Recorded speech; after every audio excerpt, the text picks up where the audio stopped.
Hello and welcome. This is Cheryl. Thank you so much for joining me today. In this video, I'm going to create a spring shaker card using a bunch of different Crafty Meraki dies, including this freebie die. I'm also using the Athena Meraki Flora die. Those tulips are just perfect for spring, as well as that frame-worthy die set, which is going to create my shaker element. I'll be using the Gilded Greetings hot foil plate to create some foiled sentiments, as well as the coordinating die set to cut those sentiments out. There's also some foilable effortless shimmer paper here. It comes in a nice pad that coordinates with that die set to cut them out. This is perfect for people that have mink machines that like to do toner foiling. You can do some easy foiling with those. So there's an option for both types of foiled greetings. I don't have a mink machine, so I'm just going to show you that you can just cut out those sentiments just as they are and have some black sentiments for your cards. Makes it really, really easy to create a whole bunch of sentiments at once. So I'm going to start off by foiling my sentiments so that I have them ready for once I have my card created. Now I'm creating this entire plate of sentiments. I'm not going to need all of them, but it's going to give me a lot of choice for when I do decide which sentiment I want to use, as well as extras for future projects. I have my glimmer machine hot. I put the foil plate with the script side up, the foil, and I'm using some prism foil with the pretty side down. Then my Hammermill cardstock, as well as the plates on top. And once the timer button stops blinking, I put that through my Platinum 6 machine.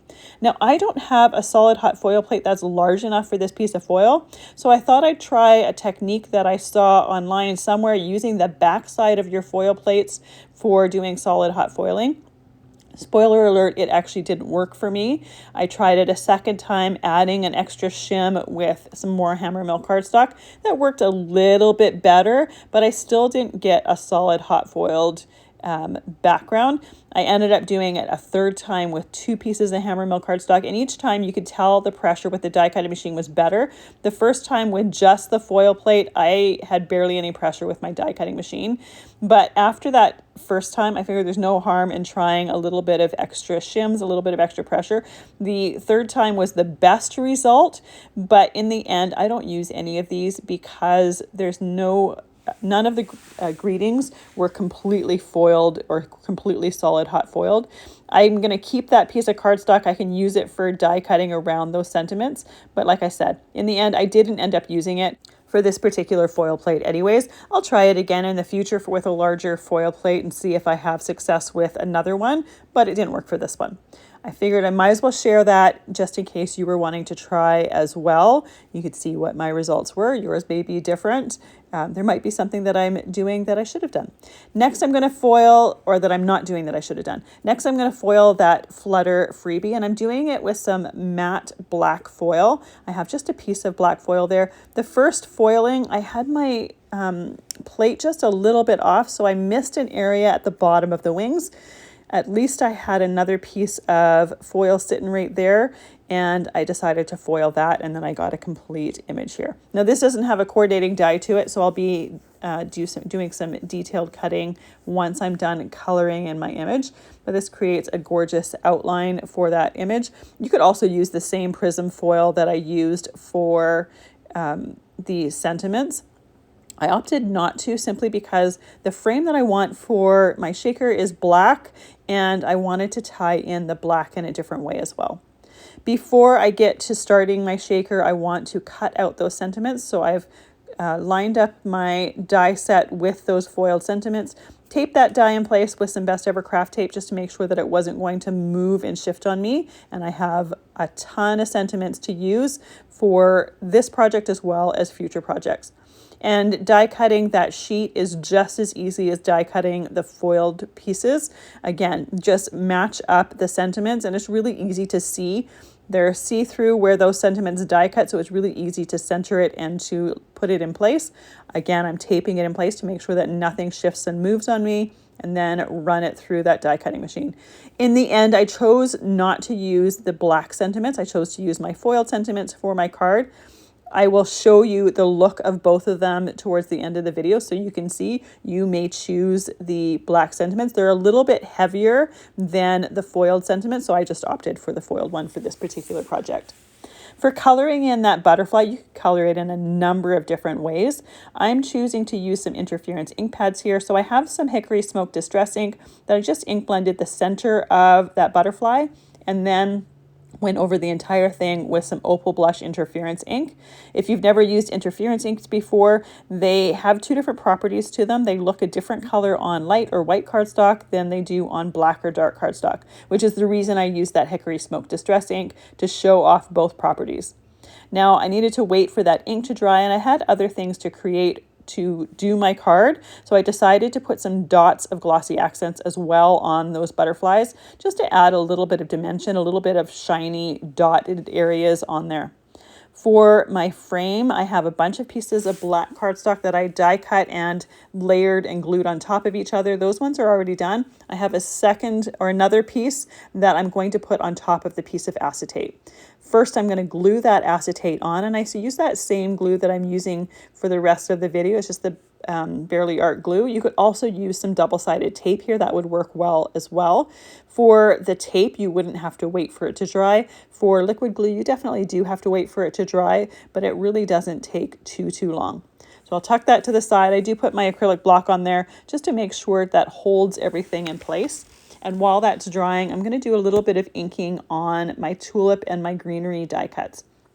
I'm going to use some more interference pads just to add that interference shimmer there. I'm using this just like regular ink pads, just to add a little bit of dimension or visual dimension and shading. But the beauty of the interference pads is they have that interference, so when you tilt it in the light, you get a little bit of a shimmer on there. So on my tulips there, I use Tropical Paradise.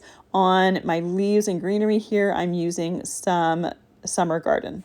Now you could use some regular dye-based ink pads to do this ink blending. The reason I'm choosing to use interference pads, not only do I like the look of it, but because I have that prism foil on for my sentiments, as well as the fact that I'm going to be using some Azure shaker bits on the inside, and they have an interference look to it, or an opalescent look to it, as well as I just love the look of the different interference pads together. They work really well for the butterfly, but I thought it would look really nice to have a few different elements that all kind of had the same property to them, blending and coordinating together.